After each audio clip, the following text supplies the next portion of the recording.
Hello everybody and welcome to Expeditious Fool Tarot. My name's Brandon, here with the Lightworkers card pool. And we got a really good one today. I like this one.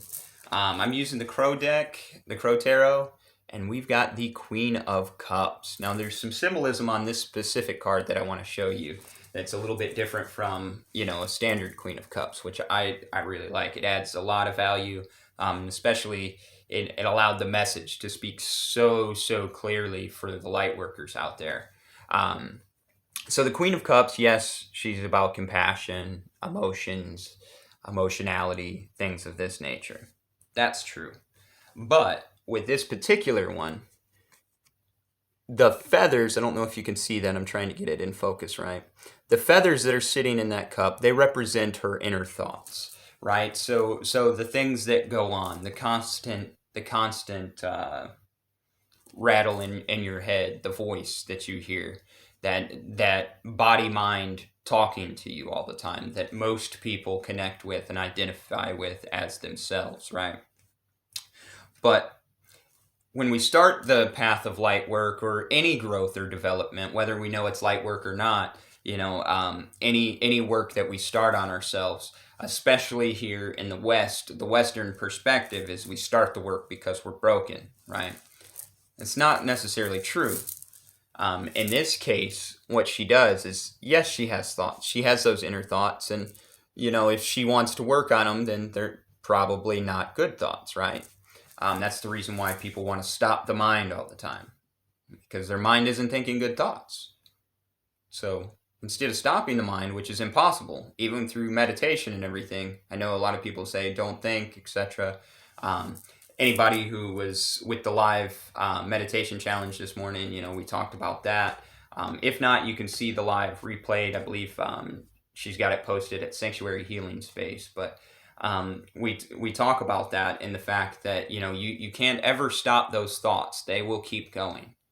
But through conscientious practice and self-love and really caring about those thoughts and caring about yourself and self-care and self-realization, because ultimately, like, my whole profession is teaching people tools to find themselves, teaching people tools to be their own guru.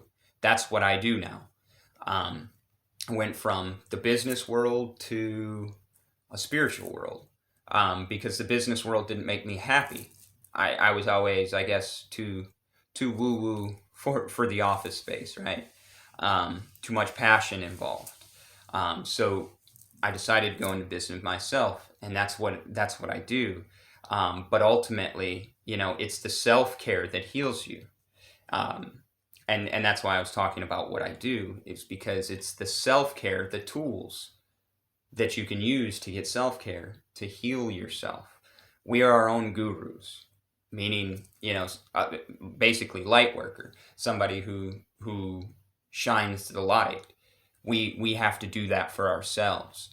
I can explain and talk all day long about the different processes and theories and philosophies of all kinds of spiritual practices or metaphysics or religious practices from time all the way back.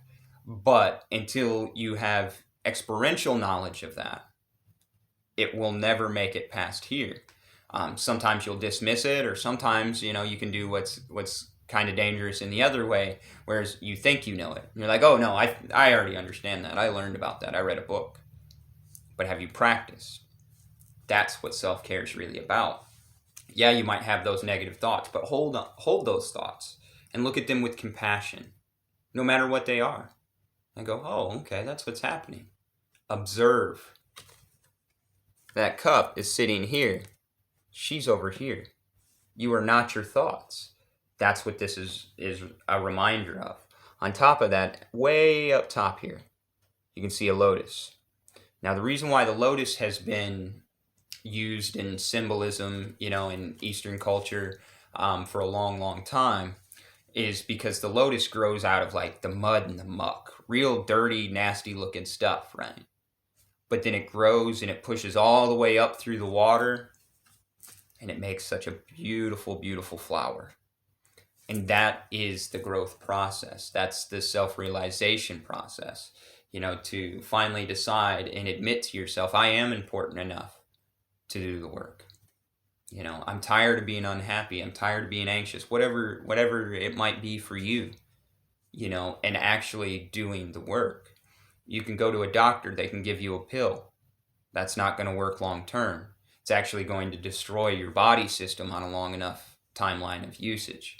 You can go to a psychiatrist or a psychologist, and they can do talk therapy. And as Freud said about talk therapy, is that let me try and get this exactly correct. With talk therapy, it takes a person from a state of misery and returns them to an ordinary state of unhappiness. So that's what you're looking at with that. Now, there are some psychologists out there that, will guide you in the realm of meditation and breathwork and yoga and exercise and things like this. And people go, oh, great. Oh, that's what you're saying. And they dismiss the psychologists on that. But the psychologists, that's the real teachings that they're talking about. That's what really helps. That's what makes the difference. That's what makes the shift. But you have to meet it with compassion. You have to meet yourself with that self-love in order to have the dedication to do that practice. Because it's your responsibility. We're responsible for ourselves. So it's your responsibility to do the actions if you want the joy in life, if you want the bliss in life. If not, then you can keep attaching to the brain, and you'll notice that you'll be in misery, right? Problems will still happen no matter what. 3D situations will still happen no matter what. But it's how we respond to them internally is how it affects us. And that's the message for today. All right, everybody. I know that got a little bit deep, but this card has so much meaning in it. I had to explain that. So thank you so much for watching every single day. If anybody wants to schedule a reading, I do have availability today as well as throughout the rest of the week. Get a hold of me. The sooner you get a hold of me, the sooner I can get you scheduled based off of your availability. Also, with Sanctuary Healing Space, we're running the 5-minute meditation challenge to get people in the process of doing a daily practice. It's every morning at 7 a.m. Central Standard Time. All right, everybody. Thank you, and have a great day on purpose.